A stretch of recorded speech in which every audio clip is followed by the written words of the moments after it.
Hello friends, आप सभी का स्वागत है हमारे YouTube channel Q garden Patna में।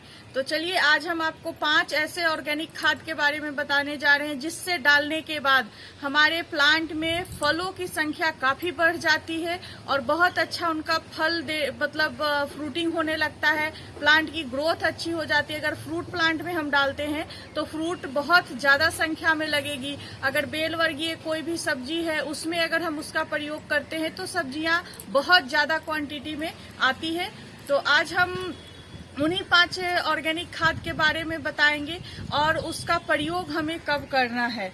तो जब आपका प्लांट 55 दिनों का हो जाए, यानी उसकी ग्रोथ अच्छी हो गई और हमें महसूस होने लगता है कि जब हमारा प्लांट जो फूल इसमें अब आने लगे हैं, और अगर बर्ड्स आने से थोड़े से पहले 10 दिन पहले अगर हम पूरे मिट्टी की गुड़ाई करके अगर ये 5 ऑर्गेनिक खाद हम अपने सॉइल मिक्सचर में डालेंगे, तो पॉट में डालेंगे, तो हमारा जो प्लांट की ग्रोथ है बहुत अचानक अच्छी हो जाती है और बहुत फ्रूट आने लगता है। बहुत से लोगों का कमेंट आता है कि प्लांट की ग्रोथ नहीं हो रही है, तो हम उसमें कुछ न कुछ कमी करते हैं जिससे हमारी प्लांट की ग्रोथ रुक जाती है। तो चलिए स्टार्ट करते हैं हम आज 5 उन्हीं खादों के बारे में।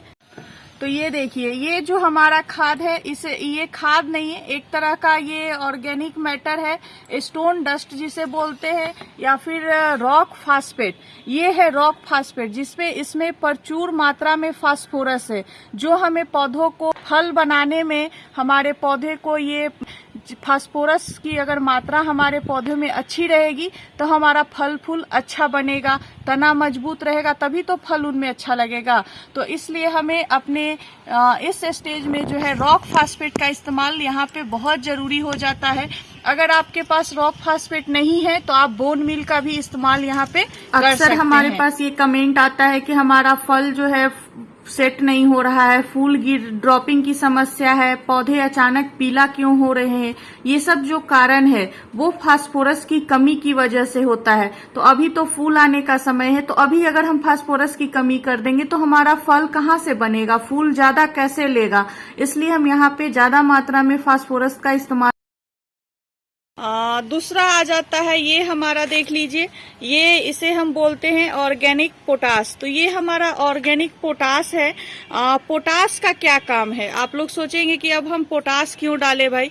तो पोटास की काम ये है कि जब हम ये ऑर्गेनिक है, केमिकल भी आता है, तो वो आपके ऊपर डिपेंड है कि आप कैसे अपने होम गार्डन में अगर ऑर्गेनिक लेते हैं तो आप ऑर्गेनिक डालिए, और नहीं तो आप केमिकल भी डाल सकते हैं। बट ये मेरा ऑर्गेनिक पोटास है।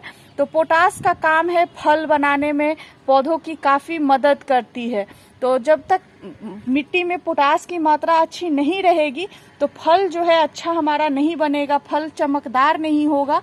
तो इसलिए हम यहाँ पे पोटास का इस्तेमाल करते हैं। तीसरा है ये जो हमारा ऑर्गेनिक मैटर है, इसे हम बोलते हैं सीवीड। ये मेरा पाउडर फॉर्म में है, लिक्विड फॉर्म में भी आता है और दानेदार फॉर्म में भी आता है। तो ये हर टाइप का आता है। इसे समुद्री घास भी बोलते हैं। तो इसे भी हम अभी अपने होम गार्डन में जो है इस सॉइल ऑर्गेनिक जो भी हमारे खाद हैं उनमें मिक्स करेंगे, जिससे इसका क्या है ना कि ये हमारी मिट्टी की इम्यूनिटी सिस्टम को ठीक करता है। जैसे हमारे बॉडी को इम्यूनिटी सिस्टम सही रहता है तो हम हेल्दी रहते हैं, उसी प्रकार हमारा पौधा का भी मिट्टी का जो है इम्यूनिटी सिस्टम होता है वो सही रहेगा। पौधे में जैसे कि ग्रोथ अच्छी रहेगी, चमक अच्छा रहेगा, और पौधे की विकास भी इस सीवीड की वजह से बहुत अच्छा होता है। मिट्टी में उर्वरकता शक्ति को ये बढ़ाता है, जो मिट्टी की ह्यूमस है उसे बढ़ाएगा। तो इसलिए हम यहाँ पे सीवीड का इस्तेमाल करेंगे, जिससे हमारी पौधे की ग्रोथ अच्छी रहे। 4th नंबर पे हम आ जाते हैं। तो ये देख लीजिए, ये है माइको राजा। इसे हम माइको राजा बोलते हैं। ये आसानी से मार्केट में मिल जाता है, ऑनलाइन भी आप इसे खरीद सकते हैं। और ये जो है मिट्टी की फंगस को कंट्रोल करता है। मिट्टी में जितने प्रकार के फंगस लगते हैं, खास करके जो भी हमारे पौधे में अचानक सूख जाना, पौधे की ग्रोथ रुक जाना, या फिर पौधे का विकास नहीं होता है, पौधे में बहुत ज्यादा कीड़ा लगता है, तो सबसे ज्यादा अगर हम कीड़ों से हमारा पौधा अगर प्रॉब्लम में होता है तो वो नीचे यानी मिट्टी और जड़ से ही होता है। ऊपर मतलब कि अगर 10% बीमारी है तो नीचे जो है 90% बीमारी होती है। तो हम अगर 90% बीमारी को कंट्रोल कर दे तो 10% अपने आप कम हो जाता है।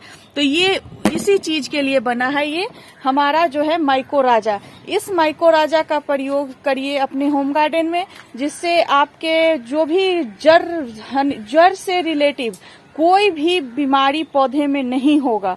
तो इसे हम टाइम टू टाइम अपने गार्डन में डालते ही हैं।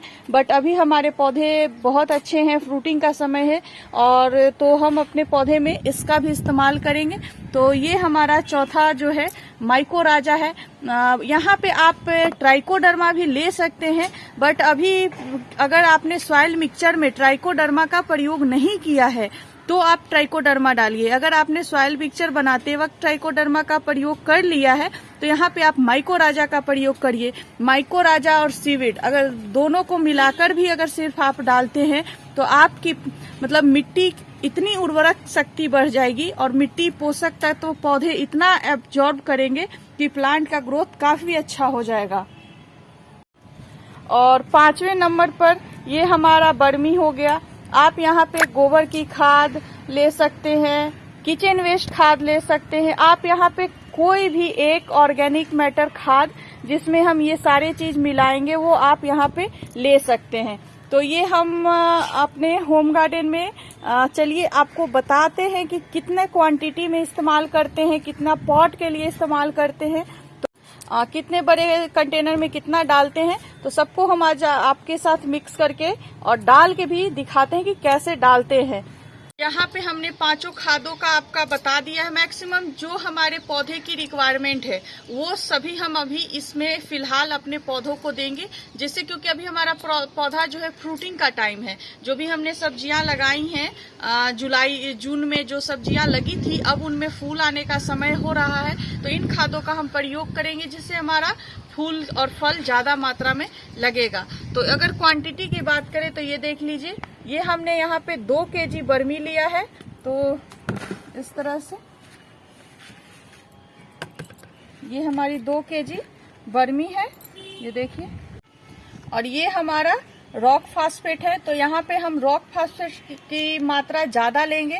ये कम से कम हम 3 चम्मच जो है इसमें रॉक फास्फेट लेंगे। ये देखिए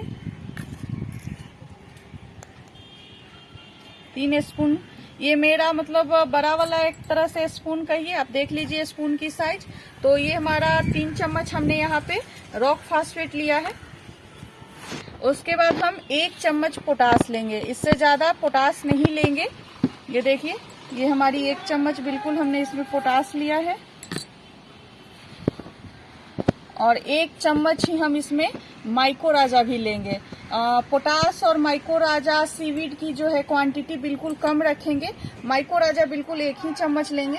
अगर सीवीड की बात है तो सीवीड यहाँ पे हम बहुत कम क्वांटिटी में लेंगे। जैसे कि ये मेरा पाउडर फॉर्म में है तो बिल्कुल 2 से 3 ग्राम है। अगर आप दाना फॉर्म में लेते हैं तो 30 से 40 दाना लीजिए, और लिक्विड में लेते हैं तो 2 से 3 ml आप लिक्विड ले सकते हैं। और इस रेशियो को हम अपने इस तरह से देख लीजिए। तो ये देखिए हमारा ये जो खाद है हमने ये मिक्सचर बिल्कुल अच्छे से मिक्स कर लूंगी। ये इस तरह से मिक्स करने के बाद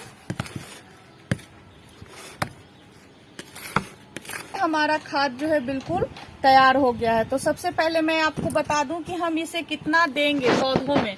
तो सबसे पहले मैं 10 इंच के गमले से बता देती हूँ आपको कि कितना देना है। तो यहाँ पे अगर हम अपने फूल वर्गीय जो भी फूल का पौधा है तो ये देख सकते हैं 12 इंच का मेरा पॉट है गुलाब का। तो अगर आपको गुलाब में देनी है तो मात्र इसमें जो है ये देखिए 2 मुट्ठी हम गुलाब में इस तरह से दे देंगे। इस तरह से अपने हल्के हाथों से 2 मुट्ठी लेंगे, पूरा दबा के नहीं, बस हल्का जो है। और उसके बाद हम अपने इस तरह से पौधे की गुड़ाई कर देंगे। ये हो गया मेरा काम 2 मुट्ठी में। ये देखिए अब इसकी हम गुड़ाई कर दिए। ये आप चाहे तो पानी डाल सकते हैं, लेकिन अभी बरसात का मौसम है तो बारिश आ रही है तो मिट्टी थोड़ी गीली है तो हमने पानी नहीं डाला है, लेकिन आप अगर सूखी मिट्टी है तो आप डाल सकते हैं। इसी तरह 12 इंच तक के गमलों में 2 मुट्ठी दीजिए। अगर 12 इंच 18 इंच का पॉट है, 20 इंच का पॉट है तो आप वहाँ पे 4 मुट्ठी डालिए। अगर बड़े कंटेनर का इस्तेमाल करते हैं जैसे पानी की टंकी, थर्माकोल हो गया, तो अगर थर्माकोल में हम वहाँ आधा केजी बर्मी जो मिक्स किए हैं वो डालेंगे। अगर पानी की टंकी की बात करते हैं तो वहाँ पे हम जो है 2 केजी जो पूरा बनाए हैं वो सारा डाल। तो मैं आशा करती हूँ कि मैंने अपनी बातों को बिल्कुल अच्छे से आप लोगों को समझा पाई हूँ। तो हम फिर से मिलते हैं नेक्स्ट वीडियो में, तब तक के लिए बाय एंड थैंक यू।